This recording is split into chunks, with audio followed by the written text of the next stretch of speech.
Hello students, in today's class we again discuss about modern approach of accounting processing। वही modern approach का हमारा point हम follow कर रहे हैं, इसे आपको ध्यान देके चलना है। आज फाइनली मैं एक सम और आपको करवाऊं ताकि अच्छी तरह से हमारा जो अकाउंटिंग इक्वेशन है जो किसका पार्ट है मॉडर्न अप्रोच का वो आपको क्लियर हो जाए, ठीक है। बट मॉडर्न अप्रोच के अकॉर्डिंग हमने वही LHS इक्वल्स टू RHS, हमारा रूल वही है, फॉर्मूला हम यूज कर रहे थे A equals to C plus L। Okay, जब भी आप प्रैक्टिकल सम करेंगे तो आपको प्रैक्टिकल सम करते टाइम पे ये चीज लिखनी पड़ेगी वहां पे अकाउंटिंग इक्वेशन में A equals to C plus L। A मतलब assets, C capital plus liabilities. Okay, अब फाइनली हम सम कर रहे हैं अपनी बुक का पेज नंबर 83 क्वेश्चन नंबर 9, ठीक है। वही हम सिस्टमेटिक तरीके से अपने कॉलम एसेट साइड को थोड़ा बड़ा बनाएंगे, उसको एक टेबलर फॉर्म में शो करेंगे, हर एसेट्स के पर्टिकुलर अलग अलग कॉलम आप ड्रॉ करोगे ताकि वैल्यू इधर उधर नहीं निकले। ये बोल रहा है transaction of messrs Vipin traders are given below, ठीक है। हो सकता है ये सम हमारे नई बुक में आगे पीछे हो जाए, कोई बात नहीं बेटा, लेकिन आपको सम जरूर, क्योंकि मैं NCERT का ही आपको सम करवा रहा हूँ। तो पेज नंबर हो सकता है 83 की जगह 84 हो जाए, क्वेश्चन नंबर 9 की जगह 10 हो जाए, मेरी बुक में 9 है तो आप उसको एक बार सर्च कर लिया करो कि सर कौन सा सम है, ठीक है। तो ये बोल रहा है transaction of messrs Vipin traders are given below shows the effect on assets, liabilities and capital with the help of accounting equation। वही A से लेके हमें I तक के ट्रांजैक्शंस दे रखे हैं। ओके, अब हम इसको फॉलो कर रहे हैं। सबसे पहले वही लेफ्ट हैंड साइड है एसेट साइड, प्रोसेस मेरा वही रहेगा, मैं कोई नया प्रोसेस नहीं कर रहा हूं। और मैं अपनी कॉपी को मैंने अपने बोर्ड को दो कॉलम में, कैपिटल और जो लायबिलिटीज होती है वो जनरली कम होती है, कैपिटल प्लस जो लायबिलिटीज है वो जनरली कम करती है।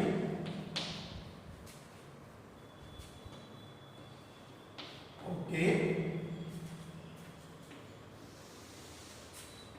ठीक है। अब मैं सम के अकॉर्डिंग करते हैं सीरियल नंबर,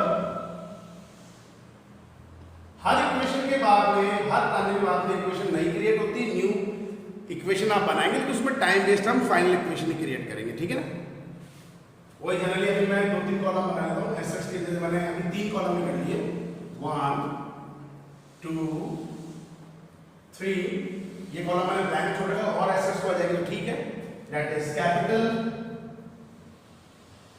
इसको मैंने कैपिटल का नाम दे दिया, एंड ये बाकी लायबिलिटीज कॉलम हो गया। Okay, point two point. First transaction वही है हमारे पास में, business started with cash plus minus. ऐसा कोई भी, मैंने पहले भी एक चीज बताई, रिपीट कर रहा हूं, ऐसा कोई भी ट्रांजैक्शन या ऐसे ट्रांजैक्शन में ऐसी कोई भी एक्टिविटीज जो डबल साइडेड इफेक्ट डालेगी। ट्रांजैक्शन में कोई भी आपका ऐसा ट्रांजैक्शन है जो दो डबल साइडेड इफेक्ट कर रहा है तो दोनों में सिमिलर इफेक्ट होगा। या अगर एसेट्स में प्लस होगा तो लायबिलिटीज कैपिटल में प्लस होगा। अगर आपको एसेट्स में से माइनस हो रहा है, डबल साइड इफेक्ट होगा, तो आपके कैपिटल प्लस लायबिलिटीज में भी माइनस। लेकिन अगर वन साइडेड इफेक्ट है, ऐसा कोई भी ट्रांजैक्शन जो केवल एक साइड में इफेक्ट डाल रहा है, दैट इज एसेट साइड और कैपिटल प्लस लायबिलिटीज, तो एक एसेट्स में प्लस और एक में माइनस, एक प्लस और एक माइनस, वो अपन देख के चलेंगे। जैसा अभी आ गया बिजनेस स्टार्टेड विद कैश, ये डबल साइडेड इफेक्ट है। आपने बिजनेस स्टार्ट करा, नेचुरली बात है, it is known as capital, ये डबल साइडेड। तो ए पॉइंट जब मैं लेके चलूंगा यहां पे, सबसे पहली चीज मेरी आ गई कैश। ओके, यहां मेरी कैपिटल हो गई। ओके, अब मैं इसको नॉर्मली वे में चल रहा हूं।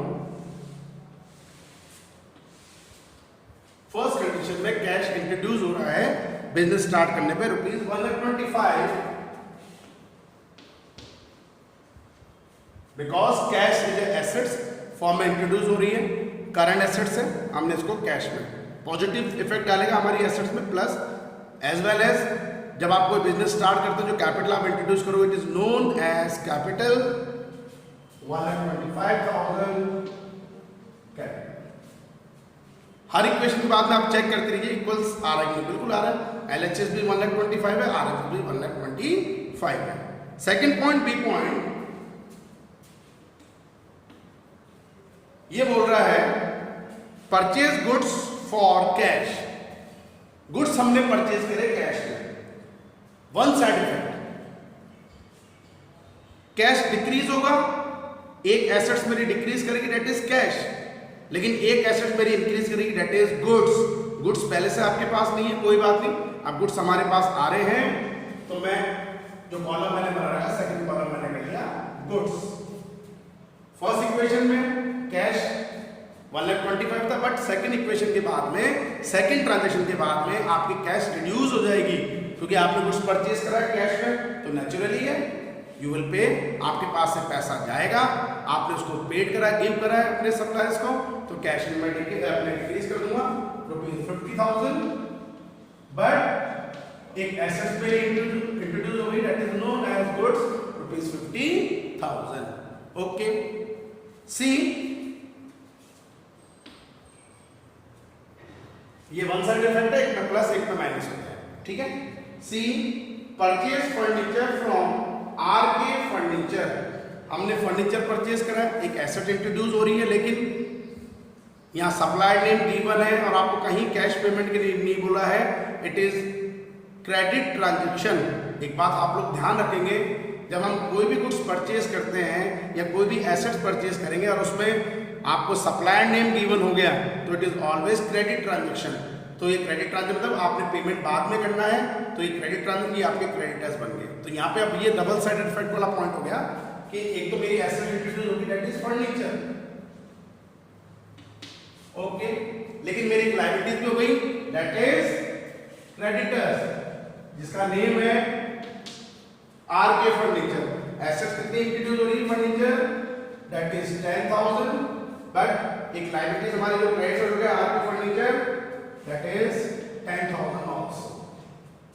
ओके, डबल साइड इफेक्ट है, यहां पे भी पॉजिटिव मान लिया हमने 10,000, फर्नीचर में पॉजिटिव आ रहा है और एक क्रेडिटर्स हमारे अराइज हो गए 10,000 हमारी अपने लायबिलिटी साइड में। D next point, sold goods to Parul trader, हमने पारुल ट्रेडर को गुड्स सोल्ड करा। अब सोल्ड करेंगे, नेचुरली बात है बेटा, कॉस्ट प्राइस पे तो हम सोल्ड करेंगे नहीं, कुछ ना कुछ प्रॉफिट मार्जिन लेके सोल्ड करेंगे। आगे बोल ही दिया इसने, कॉस्टिंग ₹7,000 वाइड बिल नंबर 5674, ये तो वाउचर है अपने पास में, 7,000 की कॉस्टिंग थी और हमने कितने पे सोल्ड करा इसको, ₹9,000 में हमने इसको सोल्ड करा है। दैट मीन्स कंडीशन क्या हो गई, गुड्स मेरे पास से जाएगा जितनी कॉस्ट प्राइस है। मेरा इफेक्ट देखिए, जैसे मैं गुड्स सोल्ड करूंगा, गुड्स मेरे पास डिक्रीज होनी चाहिए, लेकिन कॉस्ट प्राइस पे दैट इज ₹7,000 ब्रैकेट में। साथ में जब आपने गुड्स सोल्ड करा, कैश तो लिया नहीं पारुल ट्रेडर से अपने, इट इज एसेट्स, ये आपकी डेटर्स क्रिएट हो गई। डेटर्स मींस जिनसे आपके कस्टमर है, जिनसे आपको पैसा लेना है। तो इस इक्वेशन के बाद में या इस इक्वेशन में हमारा एक और एसेट्स क्रिएट हो गया that is known as debtors, that is Parul traders amounted to rupees, कितने अमाउंट ले रहे हैं, जितनी उसकी सेलिंग प्राइस है, ये आप लोग बहुत ध्यान रखेंगे।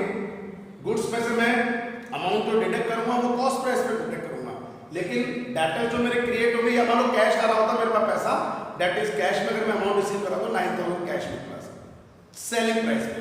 लेकिन अब आप ये देखिए 7,000 की गुड्स को जब हम 9,000 में सोल्ड आउट कर रहे हैं तो हमें 2,000 का प्रॉफिट होता है। मैंने आपको पहले भी चीज बता रखी है, जितने भी नॉमिनल लेजर अकाउंट होंगे, एक्सपेंसेस, इनकम, गेन, लॉसेस, वो हमारी कैपिटल पे भी इफेक्ट पॉजिटिव नेगेटिव। प्रॉफिट हो रहा है, इनकम हो रहा तो प्लस कर दीजिए कैपिटल में, क्योंकि वो पॉजिटिव इफेक्ट डालेगा। लॉस हो रहा है या एक्सपेंस हो रहा है तो वो नेगेटिव इफेक्ट डालेगा, आप उसको माइनस करेंगे। ये 2,000 हमारा प्रॉफिट है, तो कैपिटल में मैंने 2,000 जो प्रॉफिट हो रहा है वो मैंने ऐड किया। ओके, नेक्स्ट की point, paid cartage, transportation expenses वगैरह होते हैं, कार्टेज वगैरह जो हम एक्सपेंसेस हैं, वही बात है। सर एक्सपेंसेस पेड कर रहे हैं, कैश पे नेगेटिव है, क्योंकि मेरे पास से पैसा मैंने गिव करा, मेरे पास जा रहा है, तो मैं इसको कैश में डिडक्ट करूंगा। लेकिन मैंने अभी बेटा एक चीज बोली है, all the expenses nominal nature account positive negative capital पे भी होंगे। तो ये अगर एक्सपेंसेस हैं तो कैपिटल, क्योंकि अपनी वर्किंग कैपिटल पे भी तो इफेक्ट पड़ रहा है, तो मेरी जो इनिशियल कैपिटल थी वर्किंग कैपिटल में मेरा पैसा जाएगा, मैं इसको भी कैपिटल में भी डिडक्ट करूंगा। तो जो मैंने कैश पेड करा कार्टेज के बेस पे ₹100, हाँ ये पॉइंट ही है, ये कैश में हम डिडक्ट करेंगे। और साथ ही साथ it is nominal nature account, expenses को रिप्रेजेंट कर रहा है, कैपिटल में भी हम इसको 100% डिडक्ट करेंगे। Okay, next F point, cash paid to RK furniture in full settlement. RK furniture को हमें पेमेंट करना था 10,000 रुपीज, किस भी आप पे एक फर्नीचर परचेज करा, लेकिन हमने इसको फुल सेटलमेंट में कितना अमाउंट पे कर दिया है, ओनली 9,700।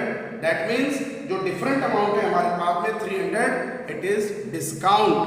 फुल सेटलमेंट का मतलब होता है फ्यूचर में आपको कोई पैसा नहीं, तो जो डिफरेंट अमाउंट है हम उसको डिस्काउंट बोलेंगे। अब वो 3 अमाउंट हमारे इफेक्ट कर रहे हैं। सबसे पहले आरके फर्नीचर।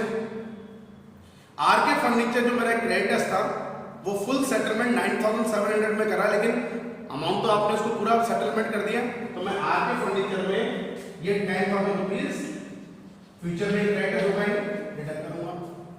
9,700 जब मैं पे करूंगा तो हमें डिस्काउंट मिल रहा है 300 rupees, it is a nominal nature account. ये डिस्काउंट इसी मेरा एक पार्ट ऑफ इनकम या गेन है, तो मैं इसको all the income and gain added capital में ऐड करूंगा। लेकिन एक्चुअल में मैंने कितना अमाउंट पे करा, पे तो करा ही है, तो मेरा कैश में भी तो नेगेटिव जाएगा। तो कैश में पॉजिटिव नहीं है, नेगेटिव है, ये हमारे पास में हमने पेड करा है, लेकिन कितने अमाउंट से, जितना हम उसको पे कर रहे हैं 9,700। ओके, तो 3 अमाउंट हमारे इफेक्ट हुए। कैश में 9,700 आपने डिडक्ट करा, लेकिन आरके फर्नीचर को फुल सेटलमेंट में आपने पेमेंट करा है, तो हमने 10,000 पूरा आरके फर्नीचर में डिडक्ट कर लिया, एंड देन 300 रुपीज हमारा जो डिस्काउंट हमें रिसीव हो रहा है वो हमने कैपिटल में गेन मान के प्लस कर दिया। Okay, F G point, cash sales costing 10,000 12,000। वही चीज आ गई कि गुड्स सर हमने कैश में सोल्ड किए। सबसे पहले जब मैं गुड्स कैश में सोल्ड करूंगा तो जितना अमाउंट मुझे कैश में रिसीव होगा मेरे कैश में पॉजिटिव होगा, उसको मुझे कैश में प्लस करना है। ऐड कर लीजिए, 10,000 का कॉस्टिंग थी 12,000 में, हमने इसको 12,000 हमने कैश में सोल्ड करा है, तो कैश में पॉजिटिव है 12,000। बट बेटा एक चीज है, जब मैं गुड्स सोल्ड करूंगा तो मुझे आर्टिकल देना भी तो पड़ रहा है, दैट इज गुड्स, तो गुड्स में मैं इसको डिडक्ट कर लूंगा, लेकिन किस पे, वही कॉस्ट प्राइस पे। Cost price is rupees 10,000। Okay, हमने लेस कर दिया, लेकिन इसमें भी तो हमें प्रॉफिट हो रहा है। 10,000 में गुड्स को जब हम 12,000 में सोल्ड आउट कर रहे हैं तो हमें 2,000 प्रॉफिट है, कैपिटल में हमने इसको ऐड कर दिया। ओके, तो ये अमाउंट भी 3 जगह इफेक्ट कर रहा है। कैश में 12,000 पॉजिटिव, गुड्स में 10,000 जो कॉस्ट प्राइस हमारे पास में जो गुड्स जा रहा है मैंने गिव करा वो मैंने लेस कर लिया, एसेट्स मेरी कम हो रही है, लेकिन प्रॉफिट जो 2,000 था वो मैंने कैपिटल में प्लस कर दिया। H point, that is rent received income. Received मतलब आपको कैश में पैसा मिल गया है। अब रेंट रिसीव हमारा कैश में अमाउंट आ रहा है, तो मैं इसको कैश में प्लस कर लूंगा रुपीज 4,000। लेकिन रेंट रिसीव्ड है, it is also a part of income, ये हमारे लिए इनकम का पार्ट है, तो हम इसको कैपिटल में भी प्लस करेंगे। How many amount, that is rupees 4,000। Okay, last point, that is I point, cash withdraw for a personal use, it is a drawings। Personal use के लिए जो भी आप अमाउंट है कैश विड्रॉ अमाउंट विड्रॉ कर रहे हैं या गुड्स विड्रॉ कर रहे हैं, that is known as a drawings. अब ये ड्रॉइंग्स है हमारे लिए, नेचुरली बात है बेटा, कैश विड्रॉ कर रहे हैं तो कैश में तो नेगेटिव ही है, तो हम इसे कैश में पहले डिडक्ट करेंगे। How many amount, rupees 3,000। सबसे ज्यादा इफेक्ट जो होते हैं हमारे ट्रांजैक्शन जो इफेक्टेड होते हैं वो किस पे होते हैं, कैश पे होते हैं। क्योंकि मैं कंडीशन हम ये मानते हैं पैसा आता जाता रहता है इसलिए। लेकिन अब साथ में आप ये भी तो मालूम बेटा ड्राइंग्स जो है ये मेरा कैपिटल पे भी तो एक नॉमिनल क्रिएट करेंगे, कैपिटल को तो डिडक्ट करेगा, तो ड्राइंग्स को मैंने कैपिटल में भी डिडक्ट कर दिया, रुपीज 3000। ओके, अब ये सारी इक्वेशन करने के बाद में हम ये पता करेंगे कि मॉडर्न अप्रोच के according LHS equals to RHS है भी कि नहीं है। ठीक है, अब टोटल करें हम, टोटल कर रहे हैं हम। ओके, सबसे पहले cash 125 minus 50,000 minus 100 minus 9,700 plus 12,000 plus 4,000 minus 3,000 that is 78,200। Okay, 50 17 less कर लीजिए, 50 में से 17 हमने लेस करा, that is 33,000। ये हमारा गुड्स रह गया।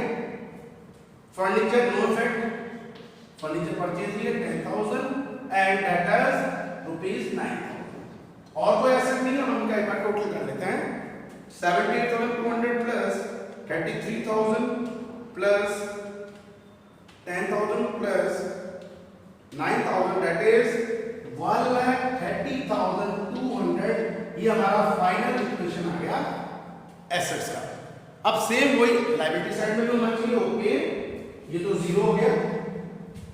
1,25,000 plus 2,000 minus 100 plus 300 plus 4 plus 6,000 minus 3,000 that is 1,30,200। अब इनका भी हम टोटल करेंगे, that is 1,30,200। that means LHS equals to RHS। दोनों साइड हमारे पास इक्वल आ गई। हमें कंफर्म हो गया कि अकॉर्डिंग टू मॉडर्न अप्रोच जब हम अकाउंटिंग इक्वेशन प्रिपेयर कर रहे हैं तो LHS और RHS दोनों इक्वल होनी चाहिए। क्योंकि हम एक रूल मानेंगे, क्योंकि हम जब इसके बाद ट्रेडिशनल अप्रोच स्टार्ट करेंगे डेबिट क्रेडिट, आपने अकाउंटिंग इक्वेशन में डेबिट क्रेडिट नहीं शो करा है, आपने प्लस माइनस शो करा। क्योंकि हमने इसको एक चीज बताई थी, मैंने भी आपको पहले भी, कि हम 10 तक केवल बेस चीज क्या पढ़ते हैं, प्लस माइनस, इसलिए आपको एक चीज बताई थी। वैसे मॉडर्न अकाउंटेंसी मॉडर्न अप्रोच के अकॉर्डिंग मेंटेन नहीं होती है, वो ट्रेडिशनल अप्रोच के अकॉर्डिंग ही मेंटेन होगी। That means debit and credit. हम अकाउंटेंसी में कभी भी ये नहीं बोलते हैं इसको प्लस कर दीजिए, इसको माइनस। हम अकाउंटिंग प्रोसेसिंग में, अकाउंट्स में जो वर्ड यूज करते हैं वो दो वर्ड यूज करते हैं, डेबिट, इसको डेबिट कर दीजिए, इसको क्रेडिट कर दीजिए। तो जब हम ट्रेडिशनल अप्रोच पढ़ेंगे उसमें आपको ये बहुत अच्छी तरह आपको बताया जाएगा। लेकिन दोबारा से मैं एक रिवाइज कराऊंगा डेबिट क्रेडिट के रूल्स और उसके अकॉर्डिंग अपनी कमेंट्री स्टार्ट होगी। तो आज की क्लास में हम इतना ही करेंगे। Thank you, be safe at your homes and do your study regularly. Okay.